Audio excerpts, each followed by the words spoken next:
Hello. As always, I'm Scott Harris King, aka the Classic Comic Collector, and welcome to the big party to celebrate the end of my Kickstarter. Woohoo! Woohoo! I've got my party hat on, which you may notice is the same hat that I always wear in these videos, but it's a party hat. I'm hoping that this broadcast works. StreamYard actually crashed on me, and I just got it up and running again, literally 8 seconds before I was supposed to go live. Hi, Kay Titus. Thanks for joining me from Japan. I hope everything is going well in Japan. And again, I was just saying I hope that this continues to work because StreamYard just crashed on me, and I barely was able to get it started just literally seconds before I was supposed to go live. So hopefully that'll work. My Kickstarter is just about to end. I'm gonna see. I've got just under an hour left, so um, we'll be talking a little bit about that, and then the other thing, of course, we'll be talking about is anything you want to talk about. So, any questions anybody has? How am I doing? Well, I'm hanging in there. The 2020-ness of everything has gotten all over me, but and the Kickstarter has definitely taken a lot of my attention. So I'm looking forward to um, getting back to uh, everything else in my life, like buying old comics and reading old comics instead of making new comics. But can't complain too much. It's almost Christmas time, which is the most wonderful time of the year, I'm told. So, so you're saying the StreamYard went off for a second. I wonder if that was because I switched tabs, but that's okay. Hello, my father-in-law, John. Hi. Thanks very much for joining me. As you mentioned there, yes, Dean King will be showing up in this issue of Crimebusters #3. And I want to thank everybody for all the support. Um, Kickstarter is fully funded. I've got one stretch goal left that we're $8 away from. So I'm hoping that sometime in the next 58 minutes, someone will jump in and back that. But otherwise, again, I'll just be talking about the comic. And also, one thing I'm going to try and do is actually share share my screen. Last time I did this for the kickoff party, there was a whole section where I thought I was sharing my screen and I was talking about all the stuff I was showing people, and it wasn't actually sharing it. And so nobody that was watching it live mentioned that they couldn't see anything that I was talking about. So I just spent like 8 minutes talking like a crazy man, just about nothing. Everyone must have thought I had gone completely insane, but I'm going to try and actually do that now, setting it up, and think this is going to work. Sharing my screen from this, it's the Clip Studio Paint. This is what I use to make the comic, and this will allow me to show some of the different covers and things like that. Just going to open up one more file in here. Um,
Can you see me and hear me again?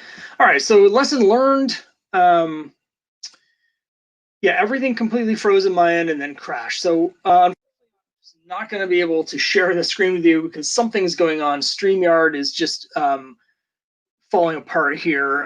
It's weird. I've never had an issue with StreamYard. I've used it a number of times and been a guest on other people's, and it's never had an issue. But for some reason tonight, StreamYard is falling apart. So no screen sharing. So for the second video here, second live feed, I won't actually be able to show you any of the artwork from the current issues of Crimebuster. But if you go to the Kickstarter, which has 53 minutes left, I've got images there of all of the Kickstarter stuff. And you can check out Julie's cover there. I also had another guest artist this time around. So this is the first issue with 2 guest artists, and the other one is Mark Svensson, who is a longtime fan of Crimebuster and Boy Comics, and he did the Boy Comics variant for this issue. So it's really cool to be able to work with him. And I wanted to show some of the other things on my screen sharing, but since I can't, I'm just going to look them up on my phone so I can give you some running updates. Can anyone see me?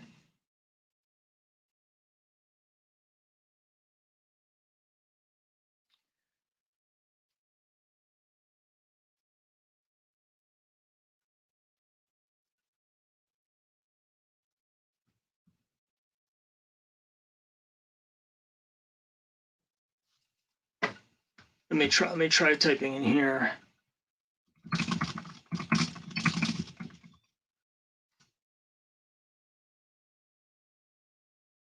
Okay. All right. Whew. Yeah, a lot of technical issues. It's weird. Not sure what that's about. So anyway, that's fine. We're going to put that all in the past. We got 51 minutes left of a big party. I hope everyone else has their party hats on. I'm assuming you're all dancing around in whatever space you're in right now, celebrating Crimebusters #3. And if anyone has any questions, comments, I'm happy to take questions. Kickstarter has been up and down compared to the first 2 Kickstarters. There's been a number of people that have not been able to back this Kickstarter because of all the stuff with the pandemic. I've heard from some of my backers that have done the previous 2 that they just don't have the money, which I expected. So as a result, we have fewer backers than last time, but that's fine. I kind of expected that to happen, and I appreciate everybody that has been able to and has chosen to back the project. And it's enough to keep it going. So anyone that did unfortunately miss this one for whatever reason, hopefully by the time issue 4 rolls around, we'll have all this COVID stuff taken care of. And issue 3 will be available when I launch issue 4, which won't be until next summer. I also have another project that I was going to share with you, but again, I can't do any screen sharing because it seems like it crashes StreamYard tonight. So I'll just mention it here. You'll see an ad for it, or a tease really for it, at the end of Crimebusters #3, but I've got a sort of a spin-off one-shot called Uncle Sam versus Cthulhu that will be coming out sometime in 2021. I worked with another artist for this one. I just wrote it, and an artist by the name of Jay Piscopo did the artwork for that. So I'm really excited to have that come out and show everybody. It looks really cool. It's sort of a spin-off from Crimebusters. So when you read #3, some of the characters that show up in issue 3 of Crimebusters will be in the Uncle Sam versus Cthulhu one-shot as well. That's in full color, unlike Crimebusters. Since someone else was drawing it, I was able to have them color it. Unlike me, since I'm colorblind, it's doesn't really work for me when I try and do that. But not sure when that'll come out. Since it's an Uncle Sam thing, I think having it run around the 4th of July makes sense. So it'll probably be sometime midsummer for that. But let me just check here. I again, like last time, I wanted to do a telethon thing where we have like the running count of the pledges coming in. Last time while I was live, we didn't actually get any, so the number was the same. We're currently at $1,692, which is really great, really great. And I certainly appreciate it. Again, if anyone has any questions about Crimebusters or anything else, I'm happy to answer those. And I know I'm taking up everyone's Friday night. People are probably currently gathered around the new episode of Mandalorian, watching that. But the other thing, it's been really cool to have 2 guest artists. I'm curious to get feedback from people about just what they like. Since I'm still so early in the process, it's hard to gauge how much people like seeing other people's art on my series as opposed to mine. It's been a surprise to me that some people actually like my art, because I don't really consider myself an artist. And it is fun to do the covers, but it's just so cool for me to see other people do them that I'm hoping to branch out and bring in more. But there's always a question, I do 4 covers for each issue, and it's like, do I do 3 of them myself, or this time I did 2 of them myself? Next time I think I'll probably be doing at least 2 as well, but I could only just do the regular cover. I always want to do the regular cover because I think it's important for people to I think it's important to have the regular artist of the interior do the regular cover, so you get an accurate representation of what the art's going to be like inside. It used to be a thing in comics a lot where you'd have this great cover artist that everyone loves, and people would buy the book and then they'd open it and it would be some terrible artist on the inside, and you feel like it's a bait and switch. I want to make sure everybody sees what the art's going to look like on the inside so that there's no surprises when you open it up. That's why I like to do some of the covers myself, but it's also just really fun to see other interpretations on the variant covers and stuff like that. And it's been cool to see that there's some people that like to collect just the Boy Comics variants or just the Trixie's Mysteries, and that's really cool. I'm also really looking forward to the pandemic being over, not just because it's horrible, but because it'll allow me to get back out at conventions. I had just started getting into conventions a little bit last year, and this year I was supposed to have a big slate with a bunch of conventions I'd signed up for. They all got canceled. And so last time I was out at a convention, I only had 1 issue printed, and now I've got 3, and by the time the conventions reopen, I might have issue 4 published as well. So it'll be just really cool to be able to have a bunch of projects there, so people can see all the different issues. By the time next fall rolls around, hopefully I'll have the Uncle Sam one shot out. And also there's another project I wanted to mention. I don't know whether it's going to Kickstarter or not. It's a series called Boston Powers. It's an anthology done by the Boston Comics Roundtable. That's a group of people here in the Boston area that all basically create their own comics. And so every once in a while we come together and do anthology comics. Boston Powers is one where it's superhero stories set in Boston, but the stories are specifically written to be enjoyed by a young audience. Basically, when we do shows as a group, people are always coming up asking what they can buy for kids, kid-friendly stuff. And while a lot of the material is in these anthologies, often it'll be like 75% is fine for kids, but then there's a couple stories they shouldn't get in that basically rules out the whole anthology. So Dan Mazur, who runs the group, came up with the idea of doing this superhero anthology specifically for kids. I mean, adults can enjoy it too, but it's stuff that's written with kids in mind, so it's all kid-friendly. The first issue successfully funded on Kickstarter at the beginning of the year. I think the second issue, they didn't go to Kickstarter. I think they printed it. But the upshot is I've got a story that's going to be in issue 3. It's called, it's about a character named Earth Boy, and it's set at Walden Pond, famous Walden Pond. And that's going to be coming out, I think, this month.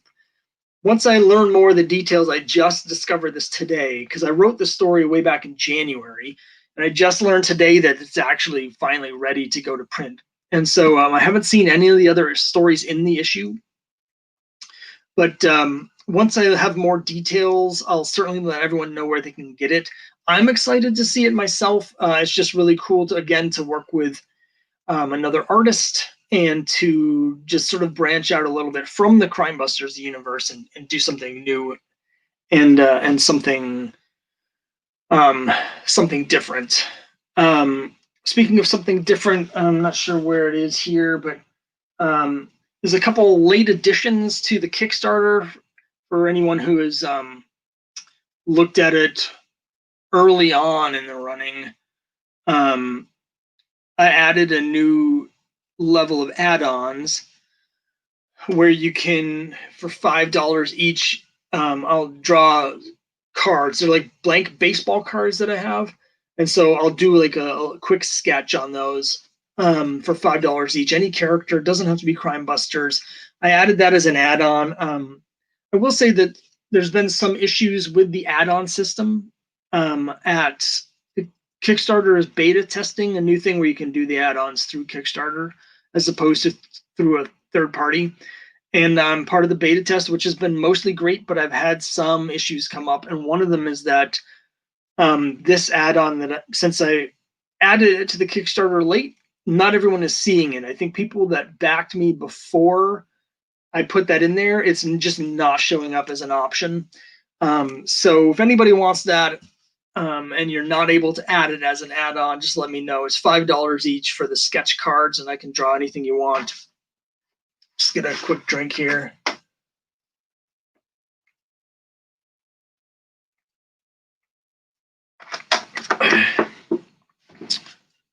The other thing is I added a new reward level.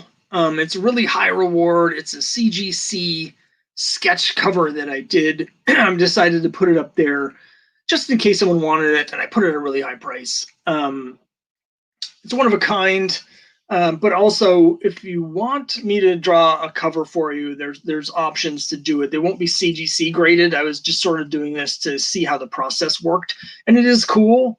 I know there's some people that collect the CGC books, so it's a CGC 9.8 sketch cover. If you go to Kickstarter, you can see a photo of what it looks like. It's an homage to the cover of Archie number 50, but it has Trixie on it instead of Betty. And so that's just a new offering that wasn't necessarily there when people were looking before. Yeah, so the Kickstarter has been interesting. I've done, it's kind of like I'm beta testing my own Kickstarter theories this time around. Some stuff I did the first two Kickstarters didn't really seem to help me with anything, so I basically ditched those completely and tried some other things, and I'm not sure any of those worked either. But it's interesting to sort of just learn how the process works. This one's had some challenges just because of again the COVID stuff, but also one thing that happened is that when the pandemic started, all the people that were getting ready to oh,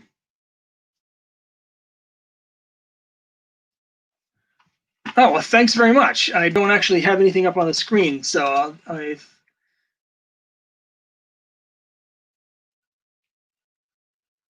oh, there we are. Well, thanks very much. $1,700.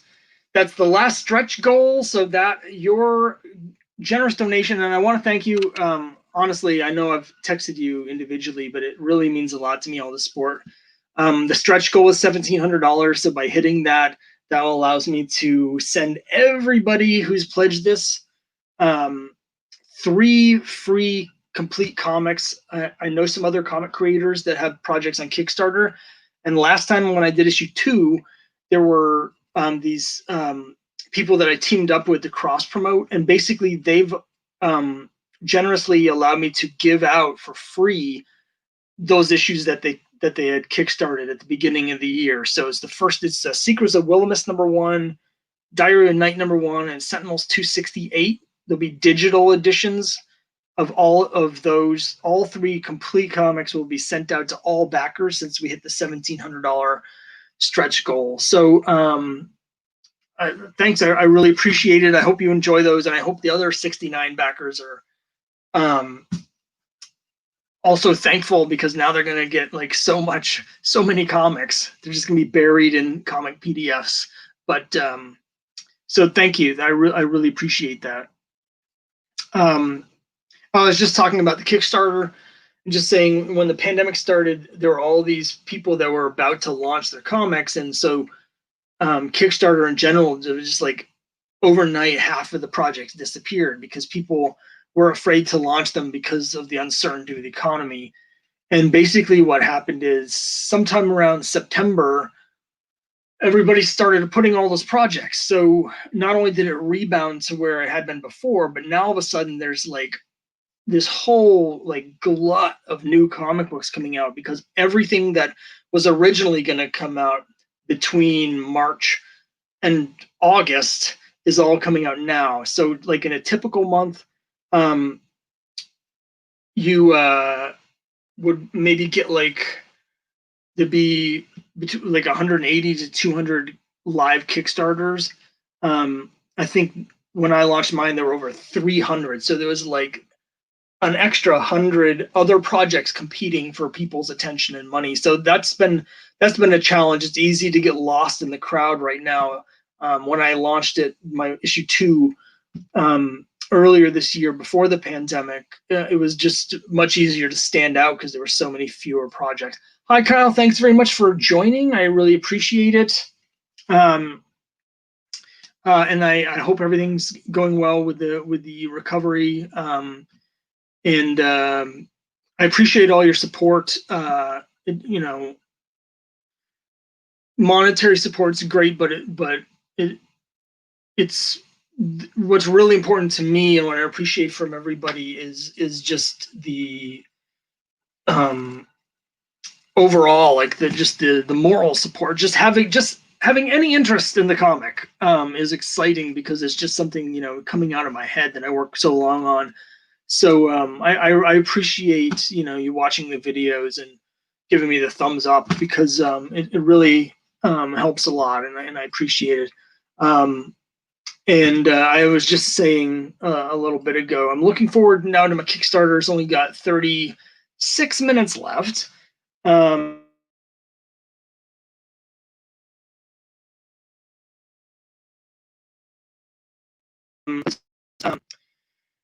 I can get back to buying other people's comics, because every night I'm working on the Kickstarter, and so I don't even really have time to draw and fit. Like, I've got some artwork left to finish on this issue. It's like it's like between 90 and 95% done, but I can't get that last 10% done because I'm spending so much time doing social media stuff. And so, you know, and emails with people about the Kickstarter. So now that it's going to be over in the next half hour, I can get back to drawing, but I can also get back to just relaxing, reading comics and buying comics. And I can start thinking mentally about the story for issue 4. I guess I could talk a little bit about issue 4, because so issue 4 is called Krampus on Campus, and it's going to be a sort of my take on a Santa Claus versus Krampus story.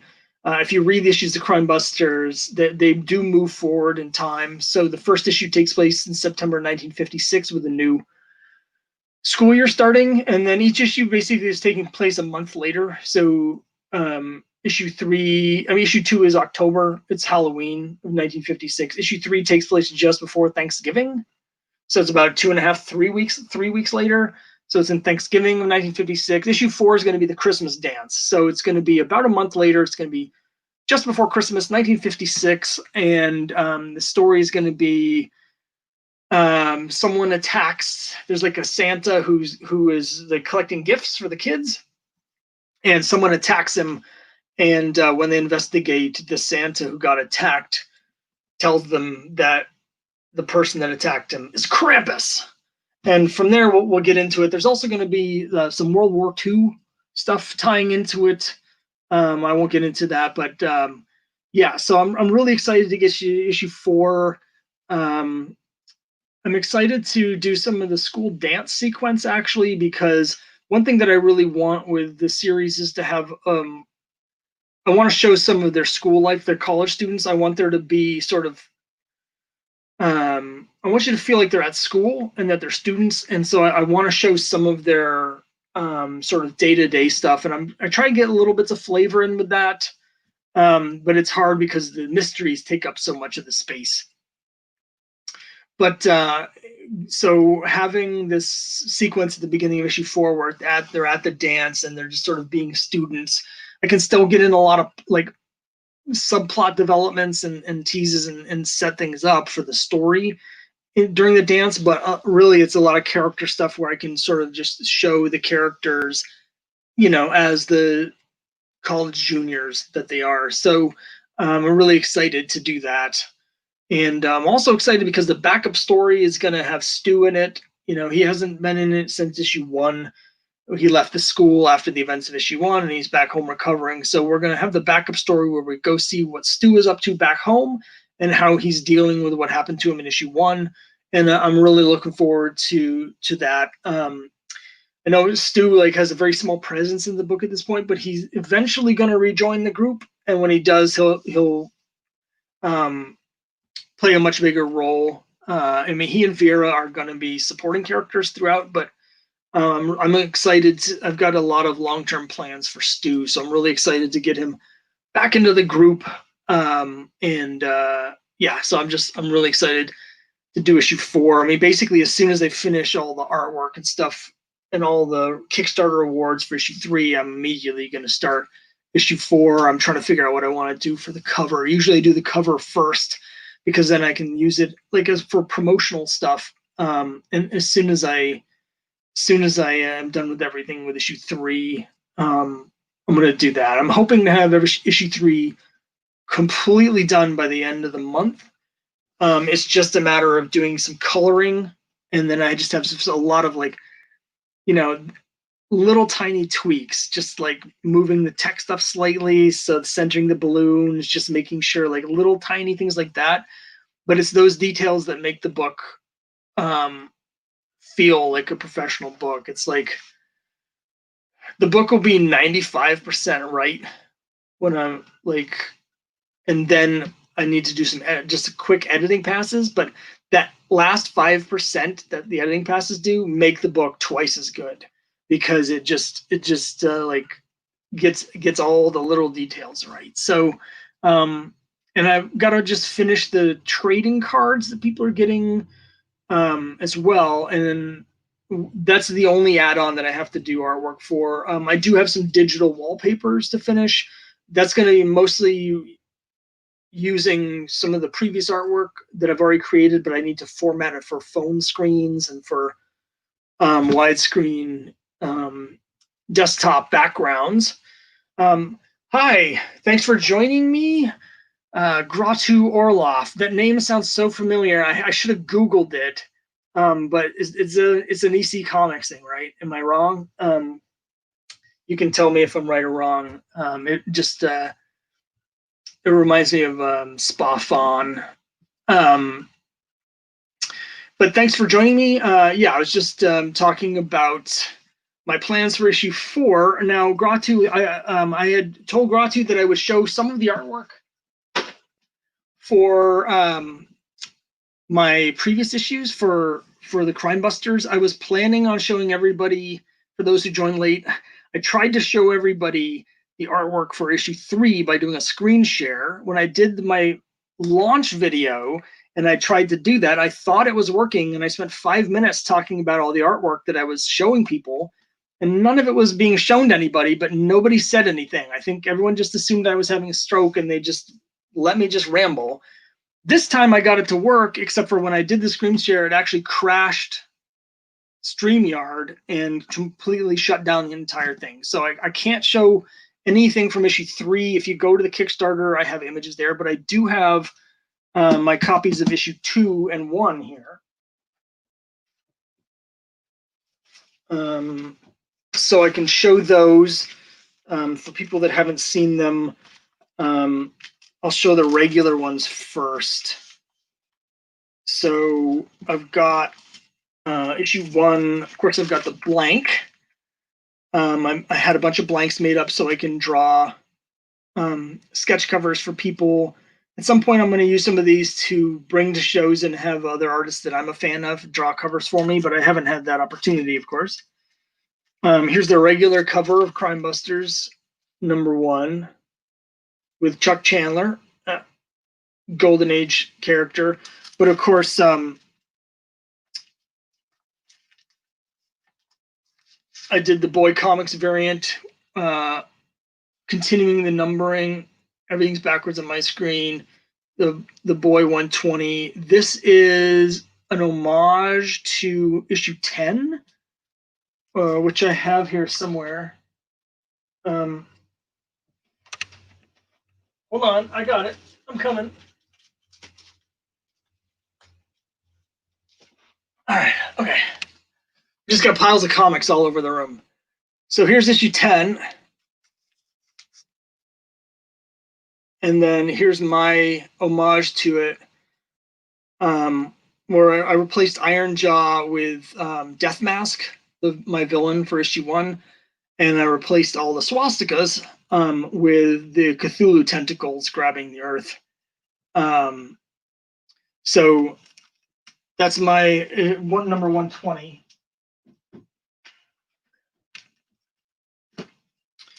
And then for issue 2, number 121 is an homage to the cover of Adventure Comics 74 by Simon and Kirby. Of course, that has the Sandman on it. In here, this issue, I've got Yankee Longo as a character that when he dreams, he can go back in time. And so I thought it would be cool to do a Sandman homage. I was really happy with the way this came out. And then the regular cover for issue 2, of course, is this one here. I've talked at length about this in the past, but the Haunted Mansion here is actually the Haunted Mansions from Disney World. I took a photo of the Haunted Mansion, and that's my homage, because the Ghost Bride, the story is The Secret of the Ghost Bride. I was inspired to do this by how scary I thought the Ghost Bride in the attic of the Haunted Mansion in Florida was when I was a kid. So I wanted to do an homage to the Haunted Mansion, just as a sort of Easter egg. Now I've also got, of course, the Trixie's Mysteries covers. I know a lot of you have seen this already, but some people haven't. And so here's book 1 of Trixie's Mysteries. I did these so they look like the Nancy Drew books. This is also an homage to Matt Baker's cover for, I think it's Amazing Ghost Stories 15. The original one, they're like they're inside a mine, and so there's like a mine cart and stuff. But I replaced, again, I've got Death Mask here replacing the bad guy on that one. And then issue 2 is by guest artist Heather Farrington, and she did this sort of Scooby-Doo-esque cover with the whole gang, which I really like that one a lot. And then I have the variant covers, the Kickstarter exclusive ones. These carry over the legacy numbering from Boy Comics from the original series that ended with number 119. So for people that back on Kickstarter, there's covers you can only get through Kickstarter. This is the 120. And then the 121, which is an homage to the cover of Planet Comics 71, which is actually in the story. The character Vera here is inspired. She's a comic book fan. She's inspired by Planet Comics 71 to build a jetpack in the backup story. Again, I'd love to show you the art from issue 3, but I can't because it crashes my computer when I try and do it. So I think I better not try and do that. But quick update, we're at 23 minutes left, and we're at $1,700 thanks to Dean King, who will be appearing in issue 3. And so that unlocked all the stretch goals. So again, thank you. And thanks to everybody who has backed it. I really appreciate it. So yeah, I got 23 minutes left. Anybody have any questions or anything? It doesn't have to be about Crimebusters. Anything at all comic related would probably be best because that's what I know about. But if you want me to answer questions about something else, I can certainly give it a try. It's the internet. Everybody that has an internet connection is apparently an expert on everything in the world and just says anything. So if you have any questions, comments, or concerns, you go ahead and hit me with them. I do have 20 unscripted minutes.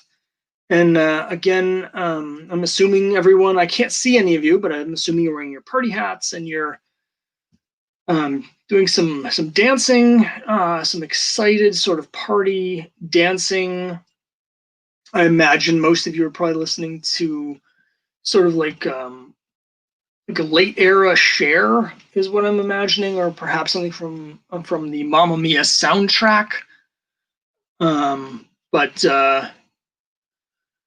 it is really exciting, joking aside, to have another successful Kickstarter launch and to get out issue 3. I'm just really excited. This issue's been really hard work. Not just because of the pandemic, but just everything going on. The story turned out to be much more complicated and hard to write. I had to rewrite a number of things. So I'm just really interested and excited to get people's reactions and feedback because I've been in the weeds with it so long I no longer have any perspective on the story at all.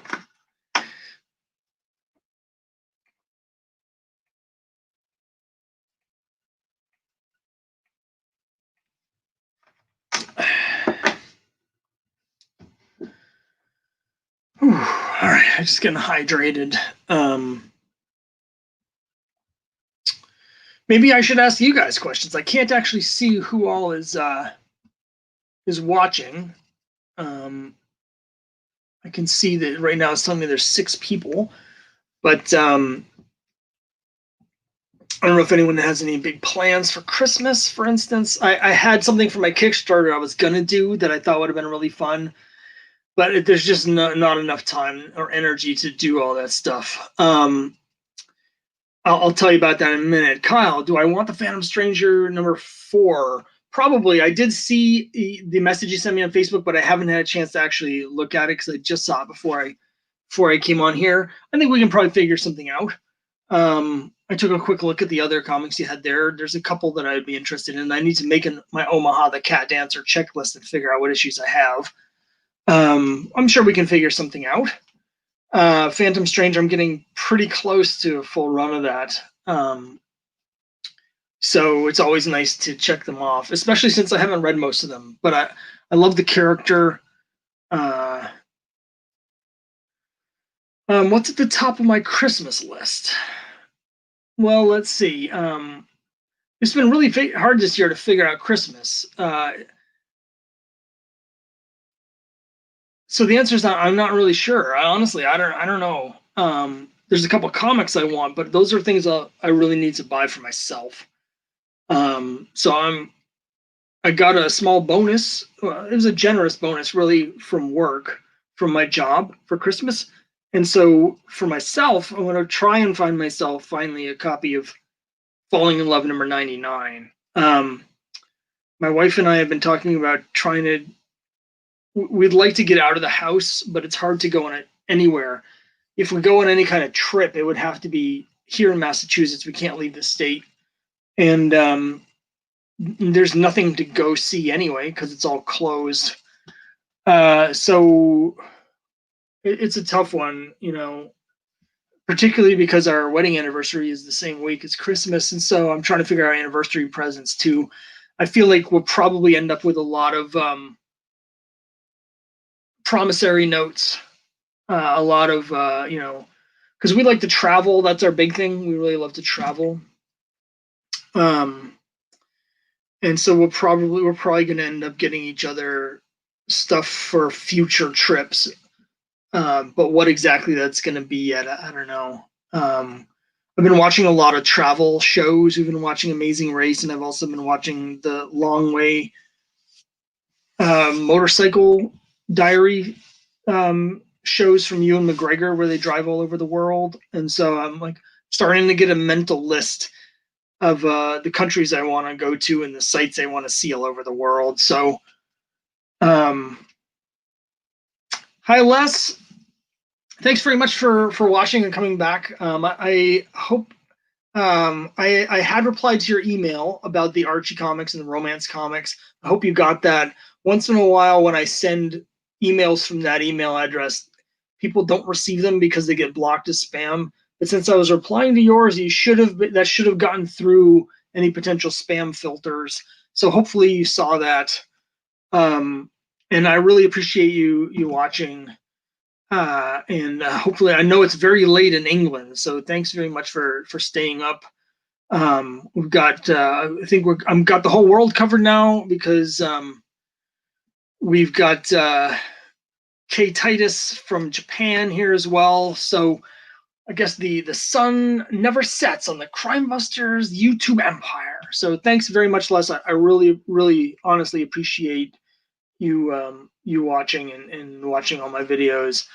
Kyle says, guessing making this Kickstarter goal was an early present. Yeah, I mean, I've been very happy with how it went. I actually got more backing than I expected in terms of dollar amount. I expected the number of backers to be down, which it was. But the amount of money is actually close to what it was last time because there's been a higher average pledge level. So I've been pleasantly surprised and just really grateful to everybody. Let's see, Brooke and I are special. Jupiter and Saturn are almost touching. I saw that. Yes, the winter solstice only happens 800 years. That's our wedding anniversary. We got married on the winter solstice, and I did see that Jupiter and Saturn are going to have like a special thing in the sky. Of course, being winter up here in New England, it's always hit or miss whether we'll be able to see anything in the sky because it's usually overcast for months at a time during the winter. But we have talked about trying to figure out a way to see that if we can. We can't really see anything from our house usually because of all the trees in the backyard. If it happens to be directly overhead, we might be able to see it from the front yard. But yeah, so Kyle says, am I an IT guy or what is my field of expertise? No, I'm a professional writer. So anyone who backs the Crimebusters, you're in good hands because I am a professional. I do this professionally. I don't usually write comics professionally, but usually this is going to come as a surprise to anyone who's watched my YouTube videos, but I actually write scripts for YouTube videos professionally. That's my job.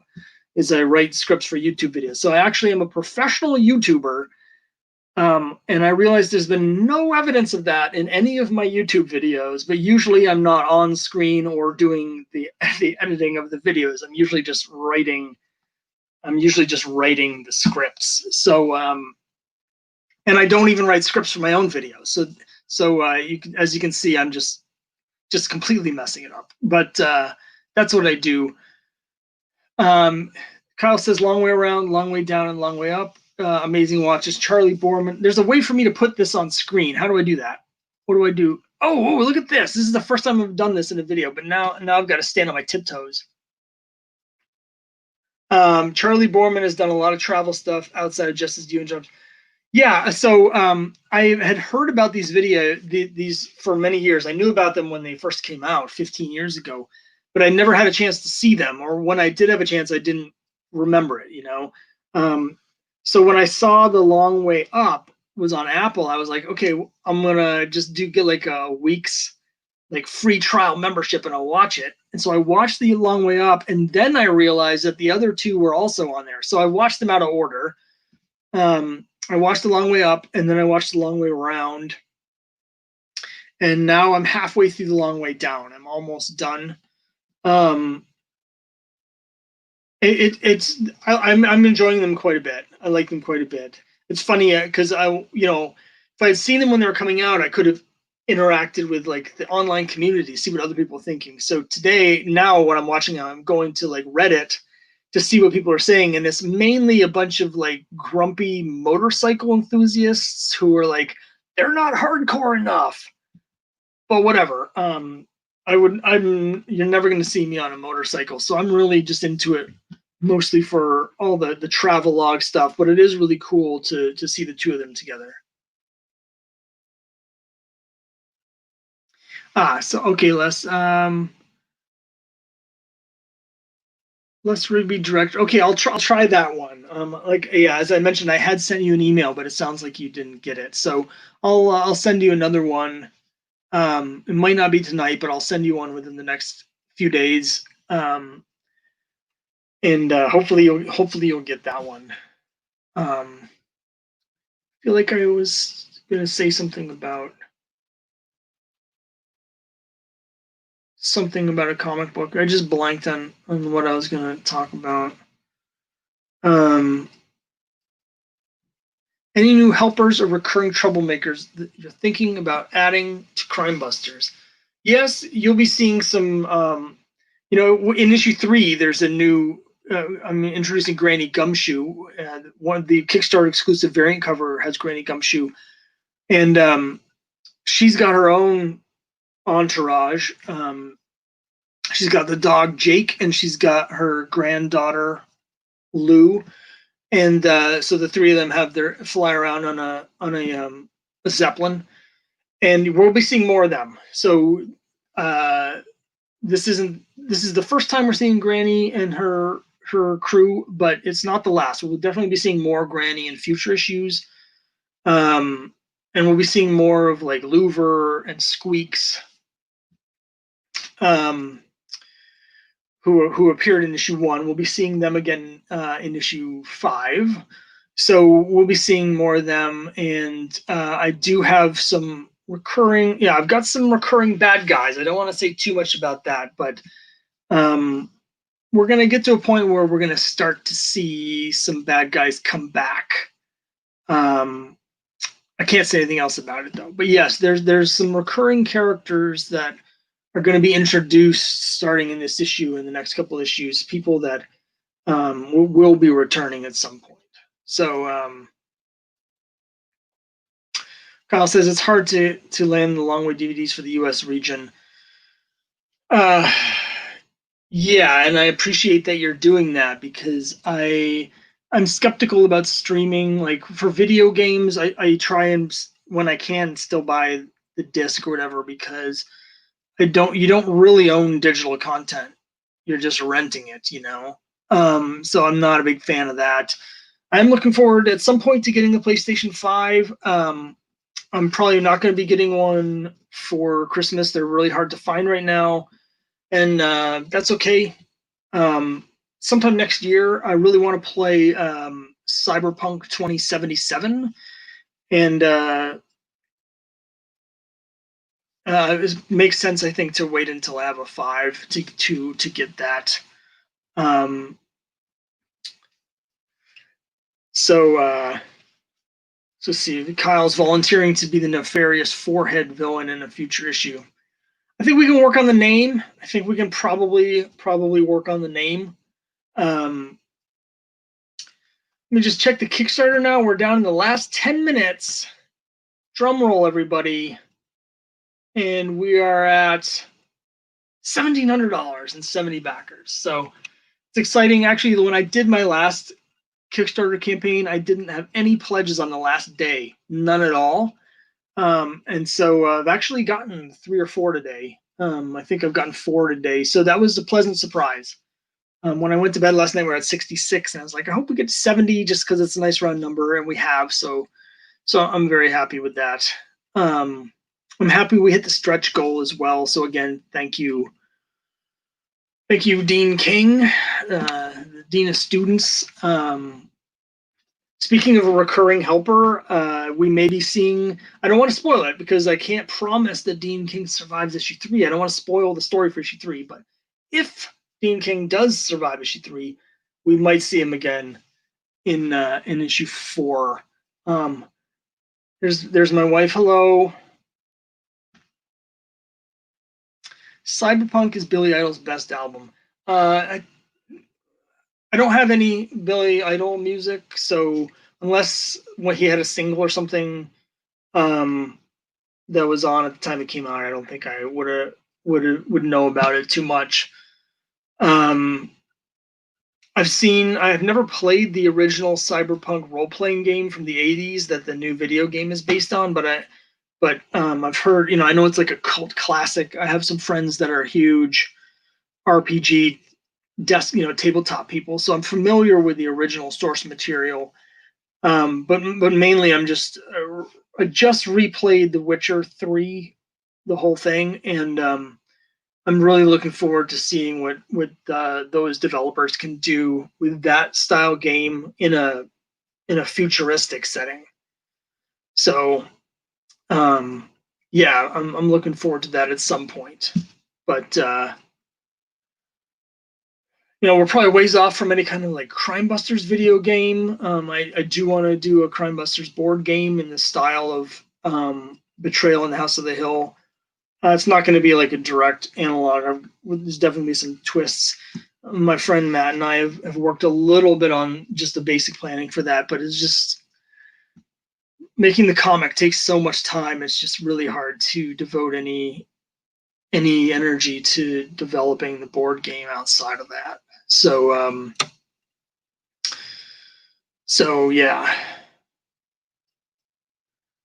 All right, we got 6.5 minutes left. So if anyone has any more questions, again, please feel free to put on your party hats.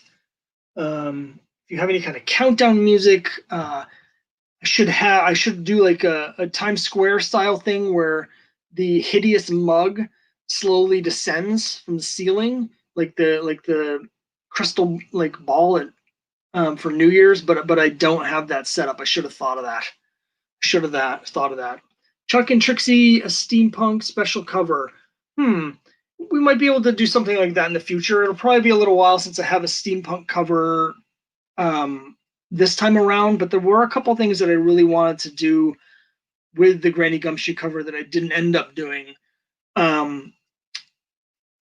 People that collected comics in the 90s might cringe at this, but it's been a thing recently where they've started coming back with like the metallic like foil covers, and I thought it would be cool to do a steampunk cover where all like the brass work and the metal work is done in like a brass foil, including like the logo. I want to do a Crimebusters logo, but turn the logo into like a steampunk with the gears and pipes and just make it look old fashioned, and do that in like a foil. So at some point, it'll just probably be a while before I can fit it in, because since I just did the steampunk this time, I want to mix it up a little. It would probably have to be in the next, another Granny appearance, and I'm not sure when that's going to be. She might make an appearance in number 7. Otherwise, she probably won't really be back until she's 10. So, but we'll see. It's a good idea. I do love doing the different variant covers. I enjoy figuring out what they're going to be. Kyle, I keep forgetting I can put these on screen. Wish you and yours all the best this holiday season, and best to you. Happy holidays again. I really appreciate your support. I hope your recovery continues to go well. I hope you have happy holidays. I'm going to be continuing to put out videos. I've been obviously doing a lot of videos about the Crimebusters during the Kickstarter here, but once after this one, I'll probably just get back to my usual stuff, just long box diving and just going through these piles of I've got piles of Golden Age comics and stuff all over the room. I've got to figure this out. Les asks, he says, hi Scott, I'm a big Nancy Drew fan. Was there a comic ever made? So I think the answer is yes. I'm not 100% sure. I don't think anything came out in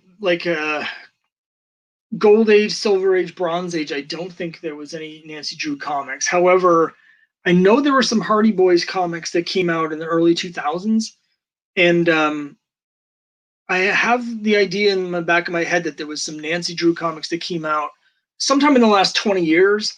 But there's just been so many comics in the indie market and stuff that it's hard to keep track of them all. I'm gonna try and look this up real quick, and hopefully things don't crash like last time. Hopefully they didn't just crash everything.